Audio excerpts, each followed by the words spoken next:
Hello, my makeup lovers. I am Gitka Arora, bridal and party makeup artist, also a makeup educator. Welcome back to my channel. इस channel में आपको बहुत कुछ मिलेगा, makeup transitions, education, tips and tricks and a lot wow! More. अगर आप मेरा channel अभी तक सब्सक्राइब नहीं करा है then do like share and subscribe my. आज इस वीडियो में हम बात करेंगे कि क्यों हमारे सारे एफ़र्ट्स के बाद, हमारे स्किन प्रेप के बाद, हमने फाउंडेशन ले लिया, हमने स्किन प्रेप भी कर लिया, क्यों हमारा बेस फिर भी या तो पैची हो जाता है या फिर ओवर ग्रीसी हो जाता है, मेकअप स्लिप हो जाता है। तो ये जो ड्राई पैचेस वाला इशू आता है, ये आता है बेसिकली विंटर्स में एंड समर्स में हमारे पास इश्यूज आते हैं कि मेकअप हमारा स्लिप हो गया। तो आज हम इन दोनों बातों पे ध्यान देंगे कि क्या रीज़न्स हो सकते हैं, क्या हम गलती कर रहे हैं, क्यों इतना सब करने के बाद भी, प्रोडक्ट्स परचेज करने के बाद, अच्छे से उसे प्रेप करने के बाद क्यों फिर भी हमारा मेकअप पैची हो जाता है। Today I will break down all the reasons जिसकी वजह से आपका बेस स्लिप हो जाता है या आपका बेस पैची हो जाता है। आज मैं आपका ये प्रॉब्लम परमानेंटली सॉल्व कर दूंगी कि क्यों आपका बेस पैची हो जाता है या ओवर ग्रीसी हो जाता है, जिस वजह से हमारा बेस स्लिप हो जाता है। Let's get started. हमारा जो काम होता है मेकअप स्टार्ट करने से पहले, वो हमारा होता है कि हमें एक क्लियर स्किन चाहिए। हमारे फेस पे हमको बिल्कुल भी डर्ट नहीं होनी चाहिए, बिल्कुल भी ऑयल नहीं होना चाहिए। तो सबसे पहले आपका काम होना चाहिए कि आप अच्छे से अपना फेस वॉश करें।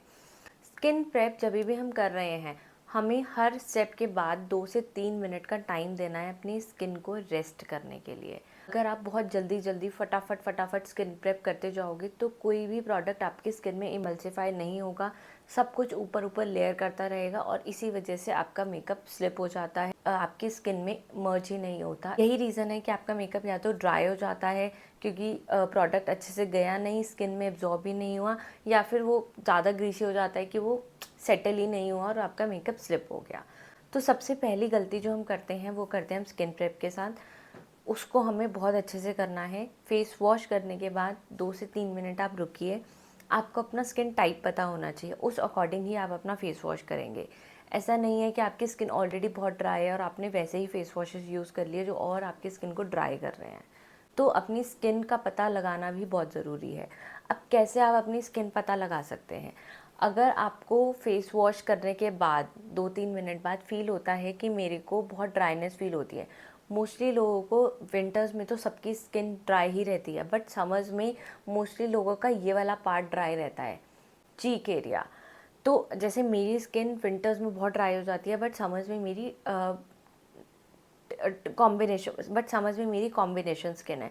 कॉम्बिनेशन स्किन का मतलब क्या है? मेरा ये जो चीक एरिया है, दिस इज़ एक्सट्रीमली ड्राई, पर मेरा ये टी जोन ऑयली है। अब देखिए, मैंने अभी फेस वॉश किया था वीडियो स्टार्ट करने से पहले और मैंने अपने फेस पे कुछ नहीं लगाया है, सिर्फ हल्का सा मॉइस्चराइज़र लगाया, ज़्यादा नहीं लगाया, क्योंकि मुझे अभी आपको ट्यूटोरियल में दिखाना है कि कैसे हम इसको करेक्ट करेंगे।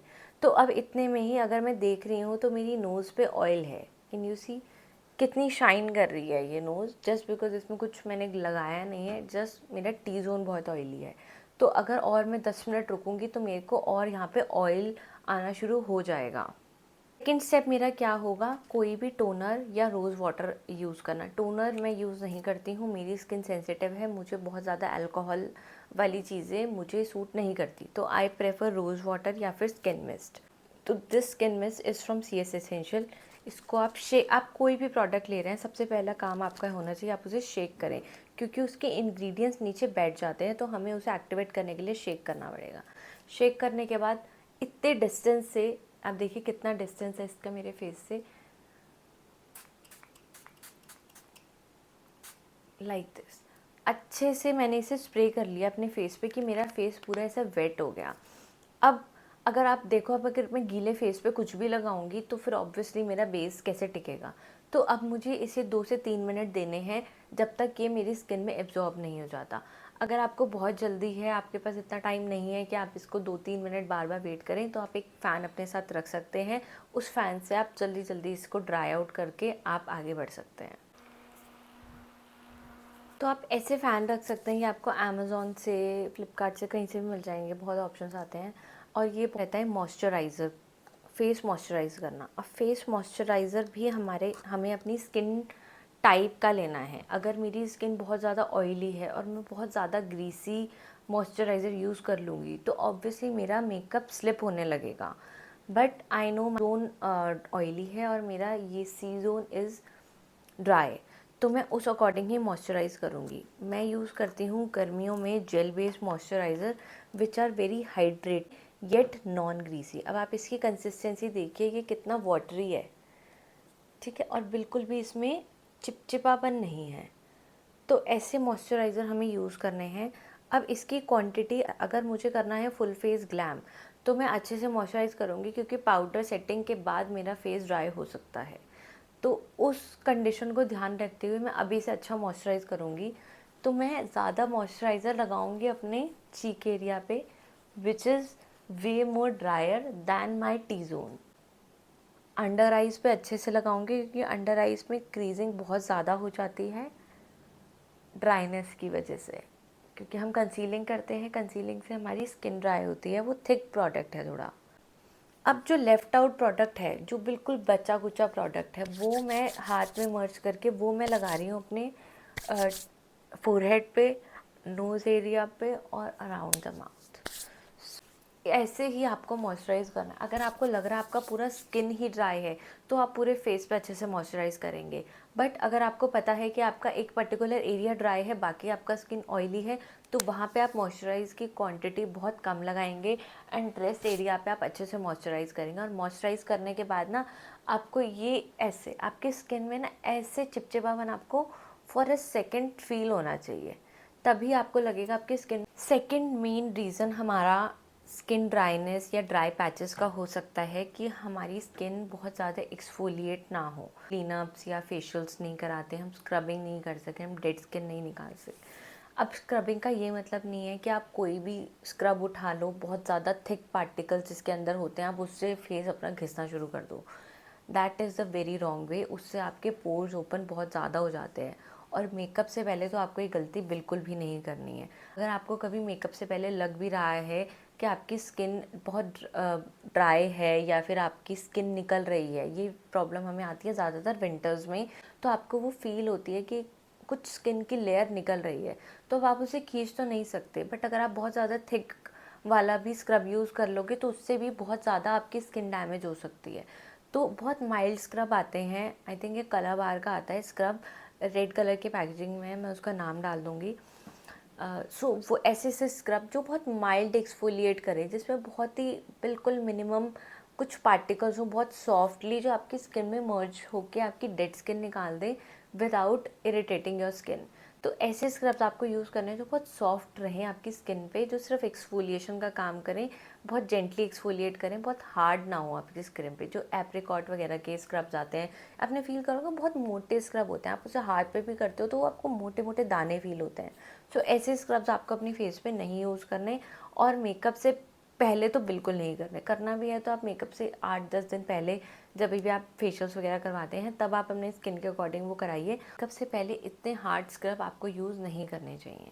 थर्ड इम्पॉर्टेंट चीज़ जो हम यूज़ करते हैं या कर सकते हैं, दैट इज़ प्राइमर। मैं ये पर्सनली यूज़ नहीं करती हूँ, ना क्लाइंट्स पे ना खुद पे।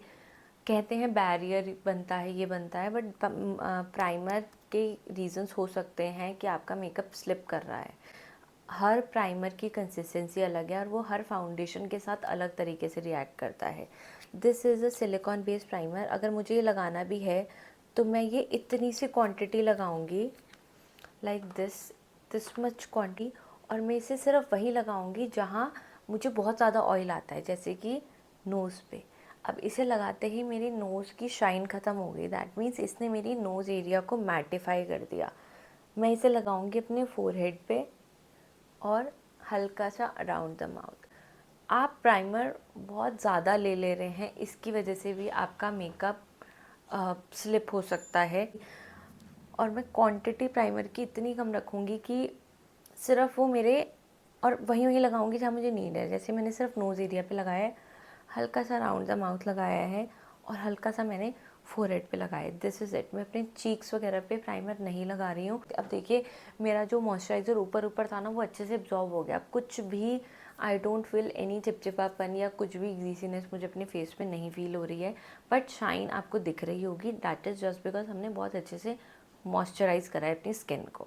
Next is applying foundation. 2 तरीके के फाउंडेशन आते हैं। एक आएगा मैट फिनिश का, जो कि बहुत ज़्यादा थिक होगा। आप देखिए मैंने पंप लिया और ये वहीं के वहीं रुक गया, ये स्लिप भी नहीं कर रहा। That means this is very thick and matte finish. On the other hand अगर मैं ये वाला लेती हूँ और मैं इसको ऐसे करूँगी तो ये धीरे धीरे करके ग्लाइड कर रहा है नीचे की तरफ, ये धीरे धीरे ग्लाइड करते हुए नीचे आ रहा है। सो दैट मीन्स ये फाउंडेशन की कंसिस्टेंसी इज़ वेरी पतला and this is very thick. ये मैट फाउंडेशन है और ये थोड़ा सा डुई फाउंडेशन है। ये मैट फाउंडेशन है और ये डुई फाउंडेशन है। तो अब मैट फाउंडेशन स्किन प्रेप के बाद अगर मेरी स्किन ड्राई है तो मैं ऐसा फाउंडेशन लगाऊंगी which are way more hydrating, जो स्किन में लगाते ही ऐसे मेल्ट हो जाए। ये आप शेड में देखिए, ये मेरा शेड नहीं है, मैं सिर्फ आपको दिखाने के लिए बता रही हूँ। ऑन द अदर हैंड अगर ये मैट फाउंडेशन की हम बात करें तो मैट फाउंडेशन होंगे ऐसे, जो थोड़े से स्किन में दिखेंगे। स्किन प्रेप अच्छा होगा तो आप कोई भी फाउंडेशन लगा सकते हैं। ऐसा नहीं है कि मैट सिर्फ ऑयली स्किन पे जाता है, डुई सिर्फ उस पे स्किन पे, ऐसा नहीं है। आप स्किन प्रेप अच्छा करेंगे तो आप कोई भी यूज़ कर सकते हैं। थोड़ी सी टेक्निक चेंज हो जाती है ब्लेंडिंग की, that is it. Matte foundations और डुई फाउंडेशन में ये डुई फाउंडेशंस की कवरेज थोड़ी सी कम होती है और ये थोड़े से पतले होते हैं as compare to matte foundations. ये लिया हमने एंड इसे मर्ज करा, इमल्सिफाई, हाथ से ब्लेंड करा and like this if I blend, तो देखो ये मेरे फिंगर से ही ब्लेंड हो जा रहा है, कोई दिक्कत नहीं आ रही है एस्ट्रन। बट इनकी कवरेज कम होती है और ये थोड़े हाइड्रेटिंग रहते हैं as compare to dewy foundation. मैं सिर्फ उससे लगा के दिखाती हूँ ब्यूटी ब्लेंडर से। आपको कवरेज से ही पता चल रहा होगा कैसे ये वाला फेस मेरा काफ़ी मैट हो गया और ये वाला बिल्कुल हाइड्रेटेड है, बहुत कम कवरेज है। अब इसको भी हम इस फाउंडेशन से, इसी ब्लेंडर से मैं दूसरी साइड से इधर लगा रही हूँ, तो आप दोनों की कवरेज आप खुद देख सकते हैं कि ये वाला जो मैट फाउंडेशन है इसकी कवरेज कितनी ज़्यादा है, इसका स्टे भी ज़्यादा होगा। और ये समर्स के लिए बहुत बेस्ट रहते हैं अगर आपकी बहुत ज़्यादा ऑयली स्किन है तो। बट अगर आपकी 12 महीने ही ड्राई स्किन रहती है then you can go for these foundation finish के होते हैं, जैसे कि लॉरियल का है ये वाला। एंड दिस वन जो मैट वाला यूज़ मैंने करा है दैट इज़ फ्रॉम रिकोट के फाउंडेशंस। एंड जो मेरा एक्सपीरियंस रहा है अब तक, they are very dry foundations भी, कंसीलर भी, मतलब वो गर्मियों के लिए तो बहुत अच्छे हैं। यही अगर मैं इस वाले पार्ट से कवर करती हूँ तो ये यहाँ पे देखो इतनी सी, उससे पूरा फेस मेरा कवर हो गया। तो मैट और डुई फिनिश में आपको डिफरेंस दिख रहा होगा, यहाँ पे थोड़ी सी शाइन आ रही है एंड ये वाला मेरा बेस बिल्कुल मैट हो चुका है। नेक्स्ट जो हमें ध्यान रखना है जिसकी वजह से हमारा बेस ड्राई हो जाता है, मैं ये लगा के दिखा रही हूँ सो दैट मैं आपको बता सकूँ कि हमारी पाउडर सेटिंग में क्या गलती हो सकती है। This video is not about कि आप कैसे कलर करेक्ट कर रहे हो, क्या कर रहे हो। मैं बहुत रफ़ मेकअप कर रही हूँ इस टाइम। मेरा फोकस इस टाइम है आपको बताना कि क्यों आपका बेस क्रैक हो जाता है या फिर स्लिप हो जाता है। हम उसी चीज़ पे फोकस ज़्यादा कर रहे हैं इस टाइम। अब रही पाउडर सेटिंग के बाद, अब जब हम अपना पूरा बेस कर लेते हैं, फाउंडेशन कर लिया, कंसीलर कर लिया, एवरीथिंग, तब हम करेंगे पाउडर लॉकिंग। पाउडर लॉकिंग में पाउडर लिया, अब आप क्या करते हो, लिया और इतना सारा पाउडर डायरेक्ट लगा लिया, जिसकी वजह से बहुत ज़्यादा एक्सेस पाउडर हमारे फेस पे आ जाता है, जो हमारी सारी स्किन प्रेप को ड्राई कर देता है, हमारा बेस ड्राई कर देता है। ये लिया और ऐसे ऐसे करके हमने उसे ब्लेंड कर दिया। फिर जो लेफ़्ट आउट था वो लिया, फिर मैंने पूरे फेस पे उसे ब्लेंड कर दिया। अब अगर मैं इसे सीधा उठा के और ऐसे ऐसे लगा दूँगी तो देखिए कितना सारा पाउडर मेरी स्किन पे आ गया और ये ऑब्वियसली अब आप खुद देखो, जब इस फेस में और इस फेस में कितना डिफरेंस है। ये वाला फेस मेरा ऑब्वियसली क्रैक कर जाएगा अगर मैंने बहुत अच्छे से मेकअप स्किन प्रेप कर अपना पाउडर सेट कर दिया, तो इससे मेरा बेस क्रैक हो जाएगा, मेरी ड्राई पैचेस आ जाएंगे, क्योंकि इतना ज़्यादा पाउडर हमारी स्किन को ड्राई कर देता है, हमारे मेकअप को ड्राई कर देता है, क्योंकि मेकअप में भी कुछ ऐसे इंग्रेडिएंट्स होते हैं, सेटिंग होते हैं, और उसके बाद मैंने इतना ज़्यादा पाउडर लगा के उसे ऑब्वियसली और ड्राई कर दिया। अब अगर कभी हमें इसे सेटल करना हो, कभी आफ्टर पाउडर एप्लीकेशन हमें लगे कि फेस बहुत ड्राई हो गया है, अब इसे सेटल कैसे करें, अब कम तो आप नहीं कर सकते ना, तो जो सेटिंग स्प्रे या रोज़ वाटर आप यूज़ करते हो, आप वही लो, शेक करो, आप उसे अप्लाई कर दो अपने फेस पे लाइक दिस। अभी मैंने आपको एक फेस पे एक साइड अप्लाई करके दिखाया है, और फिर मैं इसे ड्राई करती हूँ फ़ैन से। तो आप देखिए कि कैसे ये मेरी स्किन में पूरा पाउडर मेल्ट हो जाता है, और पता भी नहीं चलेगा कि हमने पाउडर एप्लीकेशन करी थी। इसे ही हम दूसरे साइड भी करके देखते हैं, जहाँ मैं इसे रिमूव कर देती हूँ एक्सेस पाउडर को।